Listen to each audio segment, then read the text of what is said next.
CPI general സെക്രട്ടറിയായി D രാജ തുടരാൻ ധാരണ. കേന്ദ്ര സെക്രട്ടേറിയറ്റിൽ ഡി രാജയ്ക്ക് മാത്രം പ്രായപരിധിയിൽ ഇളവ് നൽകാൻ തീരുമാനിച്ചതായും ഡി രാജ ജനറൽ സെക്രട്ടറി സ്ഥാനത്ത് തുടരുമെന്നും കേന്ദ്ര സെക്രട്ടേറിയറ്റ് അംഗം ഡോക്ടർ കെ നാരായണ പറഞ്ഞു.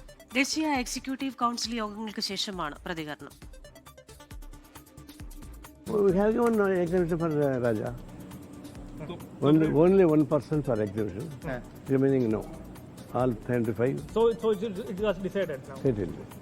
Unanimous. Unanimously, only 1% exempted. That is Raja. Okay. Remaining all, including me, got down.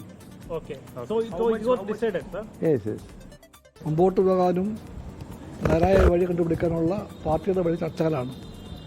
ആ ചർച്ച എല്ലാ പാർട്ടി ഘടകങ്ങളിലും ഉണ്ടാകും. ചർച്ചയ്ക്ക് ശേഷം ഉറപ്പിക്കാൻ നിങ്ങൾക്ക് എല്ലാവർക്കും കമ്മ്യൂണിസ്റ്റ് പാർട്ടി കോൺഗ്രസ് സമാപിക്കാൻ പോകുന്നത് ഒരേ സ്ഥലത്തിലായിരിക്കും. പൂർണ്ണമായും ഐക്യത്തോടെയായിരിക്കും. എല്ലാ വിഷയങ്ങളിലും പാർട്ടിക്കകത്ത് ചർച്ചയ്ക്കൊടുവിൽ യുനാനിമിറ്റി ഉണ്ടാകും. ആവശ്യമൊന്നുമില്ല. ചർച്ചയ്ക്കകത്ത് പാർട്ടിയുടെ വിശ്വാസം ഇതാണ്. അതിലൂടെയാണ് നേരായ വഴി കണ്ടുപിടിക്കപ്പെടുന്നത്. വിവരങ്ങളുമായി ഡൽഹിയിൽ നിന്ന് ബൽറാം നെടുങ്ങാടിയാണ് ചേരുന്നത്. Balram, very good morning. Kerala ഘടകത്തിന്റെ ഒരു ആവശ്യമുണ്ടായിരുന്നല്ലോ പ്രായപരിധിയിൽ ഇളവ് വേണ്ട എന്നത്. പക്ഷേ അത് അനുഭാവപൂർവ്വം പരിഗണിക്കപ്പെട്ടിട്ടില്ലെന്നാണോ നമുക്ക് മനസ്സിലാക്കാനാകുന്നത്? ഡി രാജയ്ക്ക് മാത്രം ഇളവ് നൽകുന്നു, ബാക്കി എല്ലാവരുടെയും ഇളവ് എടുത്തു കളയുന്നു. അതുകൊണ്ട് തന്നെ ഡി രാജ തുടരുമെന്നാണോ മനസ്സിലാക്കേണ്ടത്? Very good morning Christina, Rijith.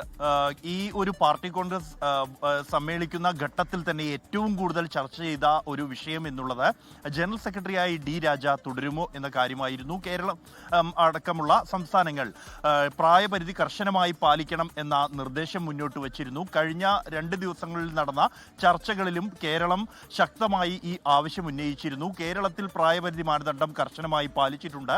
പ്രായപരിധി മാനദണ്ഡം ഭരണഘടനയിൽ ഉൾപ്പെടുത്തിയതിനാൽ തന്നെ ഡി രാജ അടക്കമുള്ള പ്രായപരിധി പിന്നിട്ടവർ ഒഴിയണം എന്നുള്ള നിലപാട് തന്നെയാണ് കേരളം ആവർത്തിച്ചത്.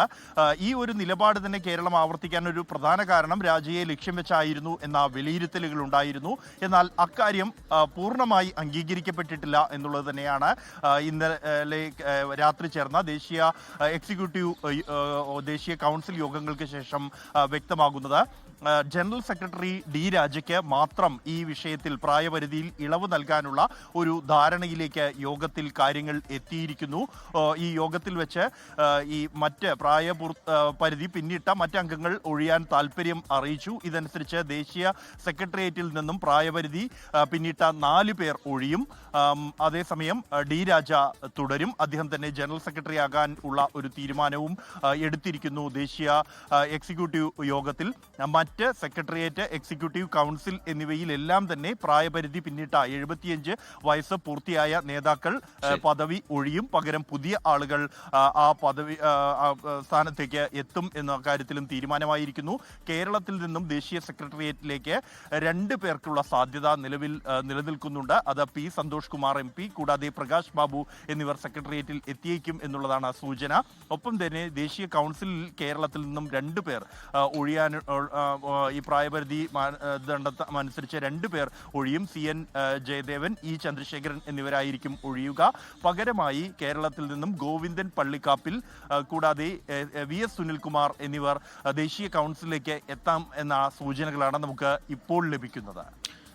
ശരി, ചണ്ഡീഗഡിൽ നിന്ന് ബൽറാം നെടുങ്ങാടി വിശദാംശങ്ങൾ പങ്കുവയ്ക്കുകയായിരുന്നു. പി സന്തോഷ് കുമാറും പ്രകാശ് ബാബുവും കേന്ദ്ര സെക്രട്ടേറിയറ്റിലേക്ക് എത്തിയേക്കും എന്ന തരത്തിലാണ് ഈ ഘട്ടത്തിൽ വിവരങ്ങൾ പുറത്തുവരുന്നത്. ഡി രാജയ്ക്ക് മാത്രമാണ് പ്രായപരിധിയിൽ ഇളവ് നൽകുന്നത്. മറ്റ് ഘടകങ്ങളിൽ പ്രായപരിധി മാനദണ്ഡം കർശനമായി നടപ്പാക്കാനാണ് ധാരണ രൂപപ്പെട്ടിരിക്കുന്നത്. ലോകത്തെവിടെയായാലും ഏത് സമയത്തും 24 വാർത്തകളും ഓഗ്മെന്റഡ് റിയാലിറ്റി പാക്കേജുകളും എക്സ്പ്ലെയിനറുകളും വിശദമായി കാണാൻ ഞങ്ങളുടെ YouTube ചാനൽ നിങ്ങൾക്ക് സബ്സ്ക്രൈബ് ചെയ്യാം.